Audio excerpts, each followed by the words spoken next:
मुद्दा बहुत गंभीर है। स्वाभाविक रूप से पार्लियामेंट छोड़ करके अगर सांसद आज पार्टी ऑफिस में बैठे हैं और इस विषय को आपके सामने रख रहे हैं तो इसकी गंभीरता को आप समझ सकते हैं। यह मुद्दा किसी पार्टी का नहीं है, यह मुद्दा भारतीय जनता पार्टी का या किसी पॉलिटिकल दल का नहीं है। यह मुद्दा देश के संप्रभुता का है, देश की एकता का है। और अभी कुछ दिनों पहले जो खुलासा हुआ है कि ऐसी कुछ ताकतें हैं जो भारतवर्ष को तोड़ना चाहती है, कहीं ना कहीं भारतवर्ष के एकता और संप्रभुता के साथ खिलवाड़ करना चाहती है। भारत आगे बढ़े, भारत का विश्व में नाम हो, ऐसा नहीं होने देना चाहती है, उसका एक खुलासा हुआ है। आप सबको पता है कि दिसंबर 2 तारीख को एक फ्रेंच न्यूज़पेपर है जिसका नाम है मीडिया पार्ट। मीडिया पार्ट ने कुछ खुलासा किया है और ये जो खुलासे मीडिया पार्ट द्वारा किया गया है यह बहुत ही गंभीर है। The allegations which have been brought forth by the media part, which is a French newspaper, a well-known French newspaper, often referred to by you all as well, these are of extreme grave nature.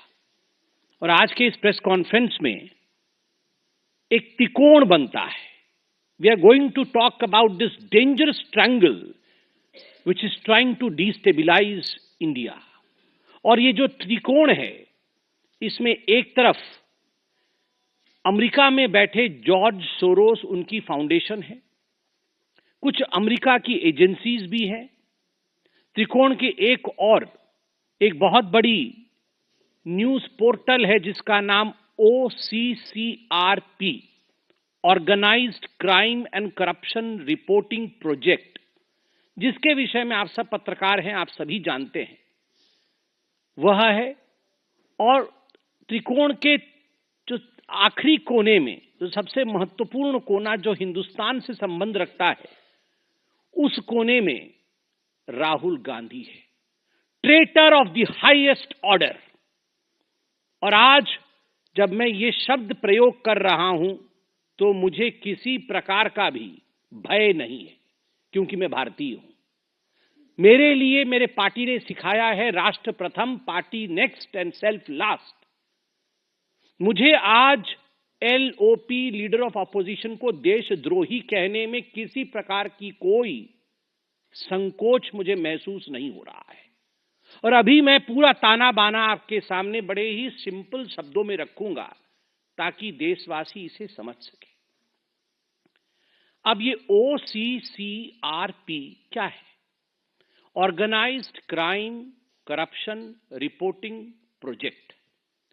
यह एक विश्व की संस्थान है जो 2007 में शुरू की गई और आज लगभग 50 बड़ी बड़ी मीडिया पार्टनर्स हैं इनकी 6 कॉन्टिनेंट्स में। अगर मैं कहता हूं कि ये एक ग्लोबल मीडिया एजेंसी है तो ये अतिशयोक्ति नहीं होगी। मतलब अगर ये कुछ छापते हैं तो करोड़ों लोग इसे पढ़ते हैं, कई देशों में हलचल मच जाता है, भूकंप आ जाती है और अफरा तफरी का माहौल रहता है। इतनी बड़ी एजेंसी जब काम करती है तो उसके लिए बहुत सारे पैसों की आवश्यकता होती है, वरना इतने लोग एम्प्लॉइज हैं, इतना इन्वेस्टिगेटिव जर्नलिज्म ये किया जाएगा तो स्वाभाविक है इसके लिए बहुत सारा रिसोर्सेज की आवश्यकता है, धन की आवश्यकता है। तो एक आयाम जो मीडिया पार्ट ने खुलासा किया है वो आयाम है कि OCCRP जो फंडिंग है उसका फंडिंग का एक बड़ा हिस्सा आप देख सकते हैं, ये सब उनको फंड करने वाले लोग हैं। उसका एक बड़ा हिस्सा आप देख सकते हैं ओपन सोसाइटी फाउंडेशन, यहां पर लिखा हुआ है ओपन सोसाइटी फाउंडेशन, यह एक बड़ा हिस्सा है। बाकी यूएस की बहुत सारी ऐसी संस्थाएं हैं, कुछ गवर्नमेंट एजेंसीज भी हैं जो OCCRP को फंडिंग करती है।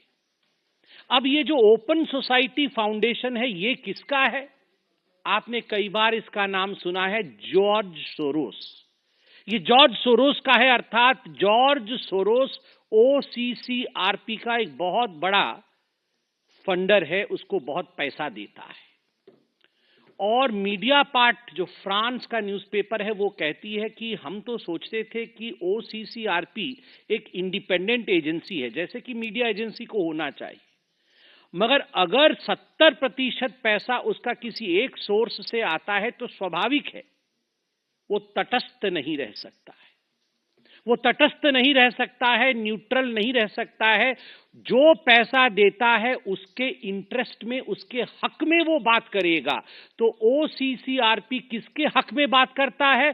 जॉर्ज सोरोस और डीप स्टेट, अमेरिका में जो डीप स्टेट है, जो कुछ ऐसी एजेंसीज अमेरिका के अंदर छुपी हुई हैं जो कहीं ना कहीं अन्य राज्यों में, अन्य जगहों पे इंस्टेबिलिटी चाहती हैं, उनके द्वारा फंड लेने के कारण उनके इंटरेस्ट के लिए काम करती है ये OCCRP। अब हम आते हैं इसके सबसे महत्वपूर्ण कोण की तरफ, राहुल गांधी। आज मैं राहुल गांधी का कोई मजाक नहीं बनाऊंगा, क्योंकि ये मजाक का विषय नहीं है। This is serious business. A member of parliament of India, the leader of opposition of India, when he tries to betray his own motherland, जब भारत का लीडर ऑफ ऑपोजिशन खुद अपने देश के साथ द्रोह कर रहा हो तो स्वाभाविक रूप से यह एक बहुत सीरियस विषय है। कैसे द्रोह कर रहा है? क्या मैं हवा में बात कर रहा हूं? नहीं, एक एक करके मैं आपके पास कुछ केसेस रखूंगा जिससे स्पष्टता आएगी। आप याद करिए जुलाई 1 2021, ये जुलाई 1 2021 का समय बड़ा खराब समय था। पूरे विश्व में कोविड की महामारी चल रही थी और उस समय थैंक्स टू प्रधानमंत्री नरेंद्र मोदी भारत ने अपना 2 वैक्सीन भी डेवलप किया था। वैक्सीन मैत्री चल रही थी, उनमें से एक वैक्सीन कोवैक्सीन था। कई कंट्रीज ने ऑर्डर प्लेस किए थे कि हमें कोवैक्सीन का स्टॉक चाहिए, और ठीक उसी समय जुलाई 1 2021 में ये OCCRP, इस मीडिया हाउस ने एक आर्टिकल पब्लिश किया कि ब्राजील ने $324 मिलियन वर्थ कोवैक्सीन जो उन्होंने ऑर्डर किया था कैंसिल कर दिया। इससे भारत के छवि को धूमिल करने की कोशिश की गई, क्योंकि आप जानते हैं वैक्सीन का मार्केट एक बहुत बड़ा प्रॉफिटेबल मार्केट, कई लोग विश्व में कई लोग बनाते हैं। भारत अकेली ऐसी देश थी जो वैक्सीन मैत्री कर रही थी, जो वैक्सीन बिना पैसे के भी दे रही थी, और पूरे विश्व में भारत ने एक स्थान बना लिया था। आज भी वो स्थान बरकरार है। हमारे वैक्सीन के ऊपर आघात करने के लिए एक आर्टिकल लिखा गया कोवैक्सीन और ब्राजील को लेकर कि ब्राजील ने विड्रॉ किया है ये ऑर्डर, और तुरंत 1 जुलाई 2021 को ये आर्टिकल छपा OCCRP को, और 2 जुलाई 2021 को कांग्रेस पार्टी ने प्रेस कॉन्फ्रेंस करके बकायदा भारत की सरकार और कोवैक्सीन को घेरे में ले लिया तुरंत। और इसमें पते की बात यह है कि यह विषय कोई नया नहीं था कि OCCRP ने पहली बार 1 जुलाई को छाप दिया। ये जून में भी पता चल चुका था कि ब्राजील कोवैक्सीन नहीं ले रहा है, मगर जब OCCRP ने छापा तब जाके राहुल गांधी ने इस पे प्रेस कॉन्फ्रेंस किया। अर्थात OCCRP dictates and Rahul Gandhi follows. Dictation उनका है, राहुल गांधी उसको फॉलो करते हैं। दूसरी बात, आप याद करिए ये OCCRP ने लगातार भारत के जो टॉप इंडस्ट्रियलिस्ट हाउस हैं, उद्योगपति, जो बड़े उद्योगपति हैं, उनके ऊपर, जिसको अंग्रेजी में कहा जाता है हिट जॉब, बार बार उनके ऊपर आघात करना, कुछ ऐसे रिपोर्ट प्रस्तुत करना मानो ये बहुत फर्जीवाड़ा चल रहा है। भारत के उद्योगपति, भारत के इंडस्ट्रियलिस्ट, इनमें बिल्कुल भी सच्चाई नहीं है। और इसके पीछे का मकसद रहा कि भारत के अर्थव्यवस्था को किस प्रकार से डगमगा देना है, to bring an earthquake in the markets of India, to tank the markets of India, shares of India, Indian market. Bharat के मार्केट में शेयर्स की वैल्यू कैसे गिर जाए, आम हिंदुस्तान का व्यक्ति जिन्होंने इन शेयर्स में पैसे लगाए थे वो कमजोर पड़ जाए, सरकार के विरोध वो आवाज उठाए और रेजीम चेंज हो जाए, इस मकसद से हमारे उद्योगपतियों पर ओसीसीआरपी ने अटैक किया। और आप क्रोनोलॉजी देखिए, जब जब ऐसी ऐसी रिपोर्ट आई तब तब राहुल गांधी ने प्रेस कॉन्फ्रेंस करके देश के अंदर एक, हम तो पहले इंडस्ट्रियल रिवॉल्यूशन की बात करते थे, यहां पर डी इंडस्ट्रियलाइजेशन की बात होने लगी कि भारत का कोई भी इंडस्ट्रियलिस्ट ठीक नहीं है, इनको हटाना चाहिए। 18 जुलाई 2021 ओसीसीआरपी ने, आपको याद दिला दूं, आप सबकी मेमोरी तो बहुत शार्प है, हमसे भी शार्प है, because you all report and we follow you, you are the fourth pillar of democracy. 18 जुलाई 2021 को पेगासस रिपोर्ट आया, ओसीसीआरपी ने इसे पहले उजागर किया और 19 जुलाई 2021 को राहुल गांधी इसी रिपोर्ट के आधार पर पेगासस को लेकर प्रेस कॉन्फ्रेंस करते। वो हाहाकार, वो सदन का नहीं चलना, wash out of the parliament, और ये सारा कुछ पार्लियामेंट में सदन चलने से पहले ये सारे रिपोर्ट्स आते थे and they used to be a complete wash out of the parliament. Parliament के सदन बंद हो जाते थे, स्थगन होता था, और आज भी आप देख रहे हैं किस प्रकार की परिस्थिति पार्लियामेंट में। और इस पेगासस की रिपोर्ट को लेकर एक हवा खड़ा किया गया और फाइनली 26 अगस्त 2022 को सर्वोच्च न्यायालय, सुप्रीम कोर्ट ऑफ इंडिया ने इसे खारिज किया कि ऐसा कोई पेगासस वाला विषय नहीं है।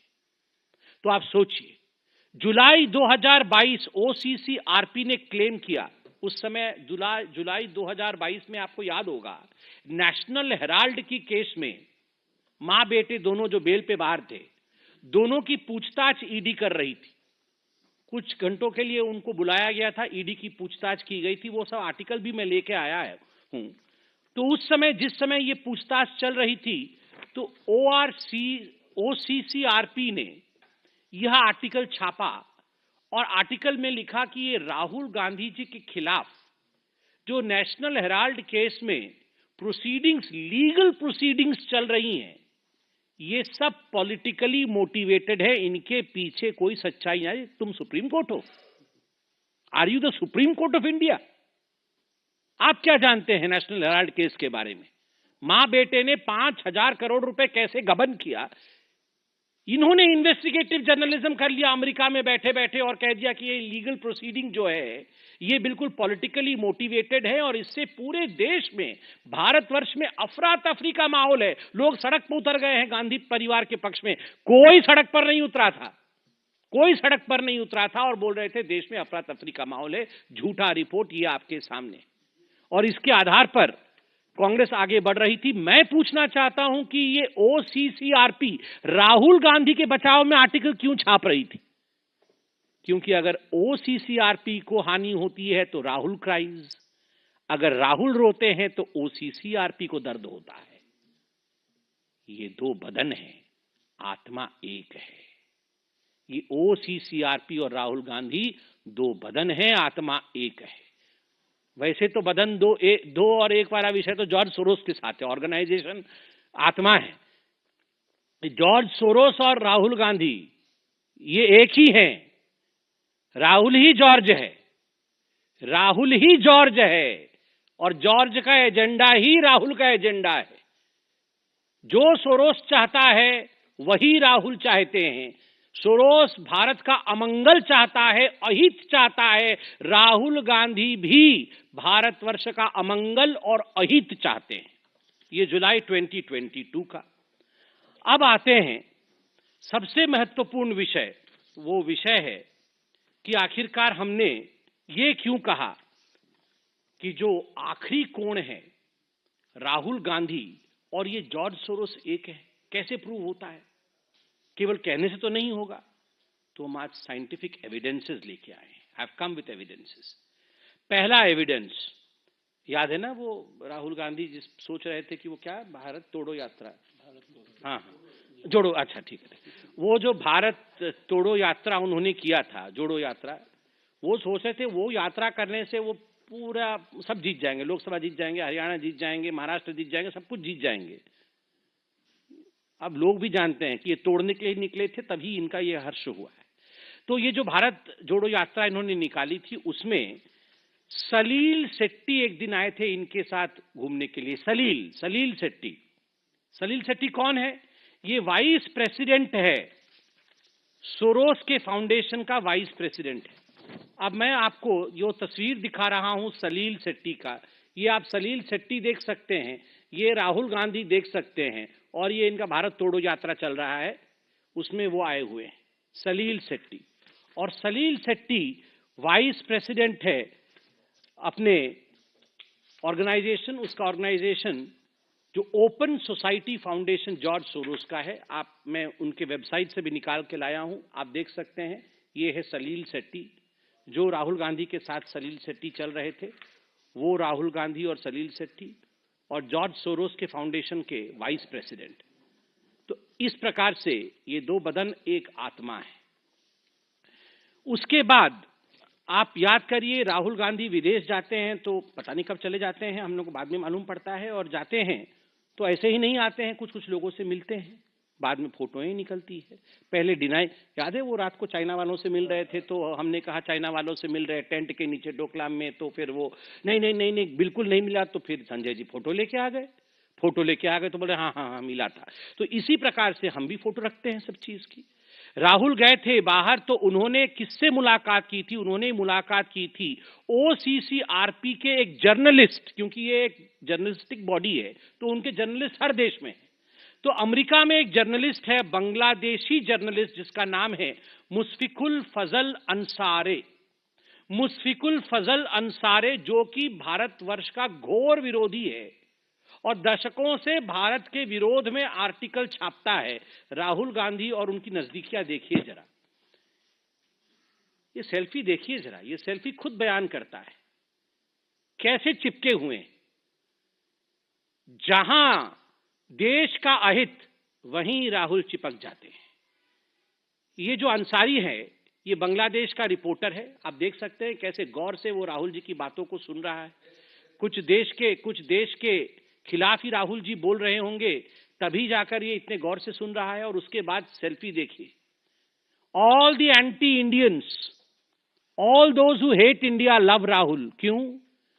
जो भारतवर्ष से करे नफरत, वो करे राहुल से प्यार। ऐसा क्यों है? ऐसा क्यों है भैया? थर्ड केस है आनंद मगनाले का।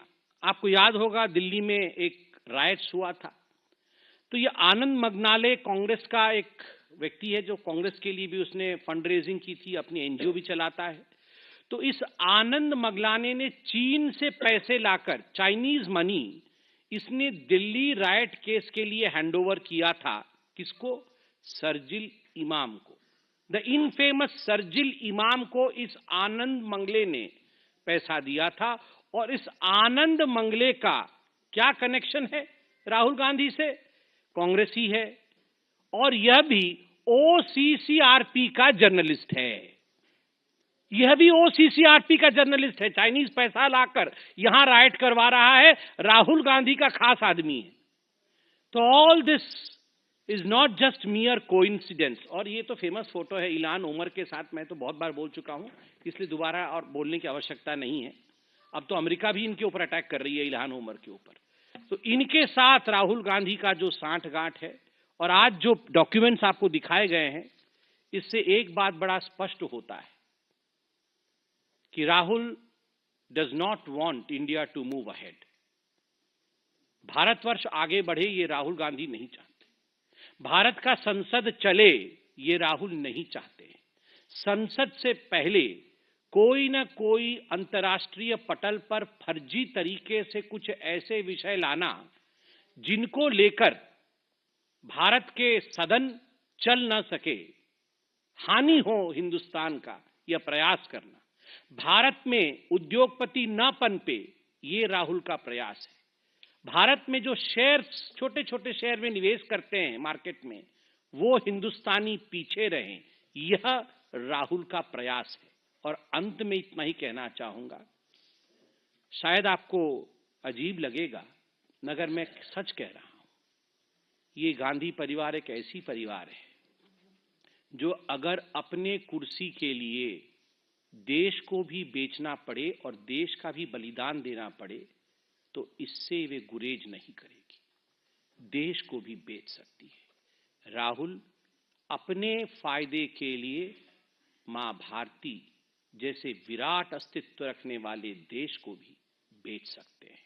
धिक्कार है ऐसे राहुल गांधी पर। देखिए, ये पहली बार नहीं है। राहुल गांधी जी का और गांधी परिवार का ये व्यवहार शुरू से ही चल रहा है और this is a typical case of entitlement. इस परिवार को लगता है कि प्रधानमंत्री के कुर्सी पर केवल और केवल या तो उनके परिवार के लोग बैठे या उनके परिवार द्वारा बैठाया गया कोई व्यक्ति ही बैठे, और सालों से यही हो भी रहा था। मगर 3 बार सभी रिकॉर्ड्स को तोड़ते हुए, मैं तो आज कहूंगा पंडित नेहरू के भी रिकॉर्ड को प्रधानमंत्री नरेंद्र मोदी जी ने तोड़ा है, क्योंकि he has become the first Indian to be in constitutional position for the longest span of time. सबसे बड़े काल तक मुख्यमंत्री और प्रधानमंत्री आप अगर मिला के देखें तो सबसे लंबे काल तक भारत की सेवा में प्रधानमंत्री नरेंद्र मोदी रहे। तो स्वाभाविक रूप से ये पच नहीं रहा है कांग्रेस पार्टी से और गांधी परिवार से। तो इसके लिए जो काम नहीं करने चाहिए, ठीक कहा डॉक्टर लक्ष्मण जी ने, आपको लड़ना है पॉलिटिकली लड़िए। मैं आज चैलेंज करता हूं, हम भी तो ऑपोजिशन में थे, हम किस पे लड़ते थे? 2G, 3G, CWG, कोल स्कैम, इन विषयों पे तथ्य लाके यहां मोटे मोटे तथ्यों के साथ, कागजों के साथ बैठते थे। ये इतने में ऑक्शन होना चाहिए, क्यों इतने में ऑक्शन हुआ, हम केस कर रहे हैं, केस जीतते थे और फिर हम चुनाव जीतते थे। इनके पास कहां है कागज, कहां है तथ्य?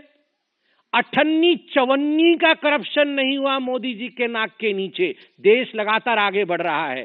पहले पत्थरबाजी होती थी, जम्मू कश्मीर में पत्थरबाजी बंद हो गई। पहले पाकिस्तान को जब मन बम फोड़ के चले जाता था, अब पाकिस्तान को अपना स्थान दिखा दिया गया है कि तुम वहां से गोली छोड़ोगे, हम गोला छोड़ेंगे। कोई विषय जब नहीं बच जाता है ना, तो यही होता है, you create your issues which are non existent and then try to conspire against your country. तब आप एक इशू बनाते हैं जो आपके देश के विरोध में हो और पूरे विश्व पटल में अपने देश को लेकर बदनाम करने की कोशिश करते हैं। यही राहुल गांधी कर रहे हैं। इसीलिए मैंने उनको देशद्रोही कहा। जो अपने देश को बदनाम करते हैं और तथ्यों के आधार पर बदनाम नहीं करते हैं, झूठ बोलकर बदनाम करते हैं, वो देशद्रोही नहीं तो क्या कहेंगे उसे? और कोई प्लीज आपका एक प्रश्न हो चुका है। एक सवाल है, और मुखर्जी ने इसी सदन में कहा था, जब पार्टी उनकी सत्ता में थी, जाहिर सी बात है सत्ता में थी तभी सदन में थे, कि औद्योगिक घराने को परेशान करने का मतलब है कि देश के जीडीपी को नुकसान करना। क्या वो कोई भी औद्योगिक घराना हो सकता है, रिलायंस भी हो सकता है। आज अचानक इनकी भाषा क्यों बदल गई, और भाषा बदलने के पीछे मंशा कुछ और तो नहीं? देखिए, एक बात बड़े स्पष्ट रूप से मैं कह दूं, आप कांग्रेस पार्टी का आजकल एक चलता है ना मीम, देन एंड नाउ, घर से निकल दे ही कुछ दूर चलते ही, ये सब आजकल सोशल मीडिया वाले सब समझते हैं। तो चाहे जाति जनगणना का विषय हो, चाहे उद्योगपतियों का विषय हो, चाहे चीन का विषय हो, चाहे पाकिस्तान का विषय हो, जब वो सत्ता में थे कुछ बोलते थे और जब अब हो रहा है तो कुछ और बोलते हैं। तो इनकी तो हालत ऐसे ही है कि घर से निकलते ही कुछ दूर चलते ही, और मैं इसमें ऐड करता हूं, ये गड्ढे में ही गिर गए हैं। कुछ दूर चलते गड्ढे में गिर गए हैं, अपने ही एजेंडों के कारण गड्ढे में गिरे हैं। यह देश जागरूक राष्ट्र है। यह कोई, इस देश का इतिहास कोई 70 साल का इतिहास है, 75 साल का इतिहास नहीं है, हजारों हजार साल का इतिहास है इस देश का। इस देश की एक बूढ़ी माँ भी जानती है कि कौन सा प्रधानमंत्री करप्ट है, कौन सा व्यक्ति ठीक है और कौन सा व्यक्ति ठीक नहीं है। भले वो पढ़ी लिखी ना हो, मगर इस देश के कल्चर में सत्य को जानना इनग्रेन्ड है। इसलिए राहुल गांधी जो मूर्ख बनाने की कोशिश कर रहे हैं, देश उनके इस मूर्खतापूर्वक व्यवहार में नहीं आने वाली है। पवन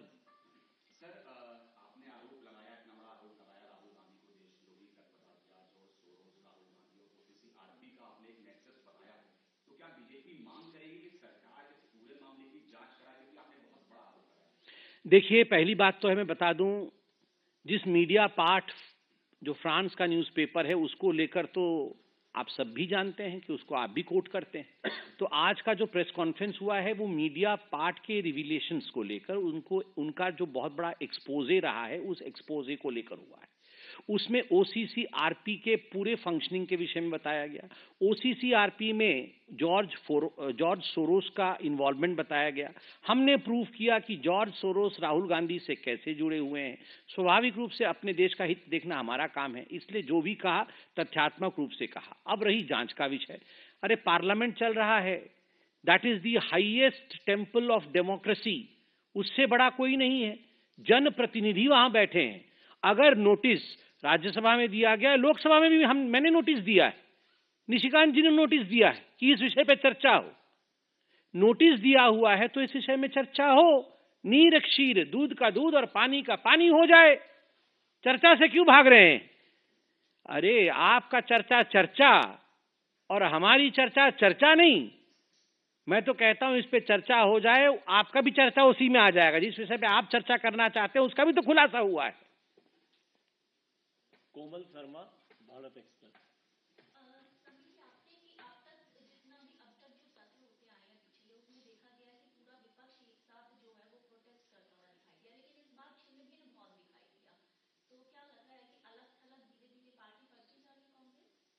देखिए, ये शुरू से ही छिन्न भिन्न थे, ये कभी भी एक नहीं थे।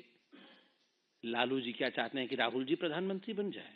लालू जी चाहते हैं उनके दो गो बबुआ हैं वो बने, वही ना चाहते हैं। वो क्या चाहते हैं कि बहुत बढ़िया हो जाए, एकदम प्रियंका वाड्रा बन जाए। नहीं नहीं, वो नहीं चाहते हैं। आपको क्या लगता है डीएमके चाहते हैं कि राहुल जी बन जाए? नहीं, वो चाहते हैं उनके बेटे जी बने, जिनको डेप्यूटी सीएम बनाया गया है वो बने। ममता जी क्या चाहती हैं कि राहुल जी बन जाए ना, वो चाहती है अभिषेक आ जाए आगे। सबके परिवार के अपने अपने शतरंज के खिलाड़ी हैं और सब चाहते हैं कि उनके राजा आगे जाएं, और हम जो जनता हैं हम सब प्यादे हैं जिनको मार मार के अपने किंग और क्वीन, अपने राजा और रानी को वो आगे बढ़ाने का खेल खेल रहे हैं। ये इंडी गठबंधन कुछ है नहीं। और बिल्कुल मैं तो प्रधानमंत्री जी का दाद देता हूं, ये कितना उनका फोरसाइट है। उन्होंने कब कहा था ये ठगबंधन है, और आज बिल्कुल प्रूव हो रहा है ये महाठगबंधन है।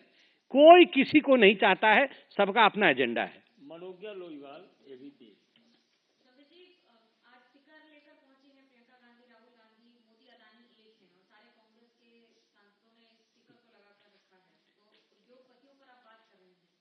देखिए, इनको स्टिकर से बहुत प्यार है। ये इन्होंने स्टिकर लगा के कुर्सी पे ये बैठे हुए थे 70 साल। अब स्टिकर निकल गई है, जनता ने स्टिकर खींच लिया है। They can no longer stick to the thrones which they thought they were entitled to. Remember, the biggest sticker in this world is love of the people. जनता का प्यार सबसे बड़ा स्टिकर होता है। मोदी जी के दिल में जनता का प्यार चिपक गया है। जनता के दिल में मोदी जी की तस्वीर चिपक गई है कि हमारा सेवक तो यही है, गरीबों को घर यही देता है, हर घर नल जल पानी यही देता है, गैस सिलेंडर नहीं है इसी ने दिया, बैंक खाते नहीं थे इसी ने दिया। तो मोदी जी की तस्वीर तो दिल में अब जनता के चिपक गई है। अब ये राहुल और प्रियंका नकली नकली स्टिकर बना के, हम भी जब छोटे थे ना संजय जी, नहीं नहीं नहीं, हम जब छोटे थे तो हम भी बहुत सारा स्टिकर खरीद के लाके अपने फ्रिज पे चिपकाते थे। उस समय फ्रिज नया नया आया था तो हमारे घर में एक फ्रिज था, वो अभी भी है। तो आप लोग और हम लोग क्लास में फर्स्ट होने से हमारी टीचर एक स्टिकर देती थी, वो स्टिकर लाके हम रखते थे। कभी थम्स अप का स्टिकर, कभी किसी चीज का स्टिकर। तो ये स्टिकर यही राहुल गांधी और प्रियंका वाड्रा खेले, और कुछ काम भी तो नहीं। अब तो कितना सीट मिला उनको महाराष्ट्र में? 16 ना। हाँ, अब क्या है काम? कुछ काम तो है नहीं। अब स्टिकर विकर बनाए, स्टिकर चिपकाए, स्टिकर खेले। उनके ऊपर करप्शन का स्टिकर चिपक गया है वैसे।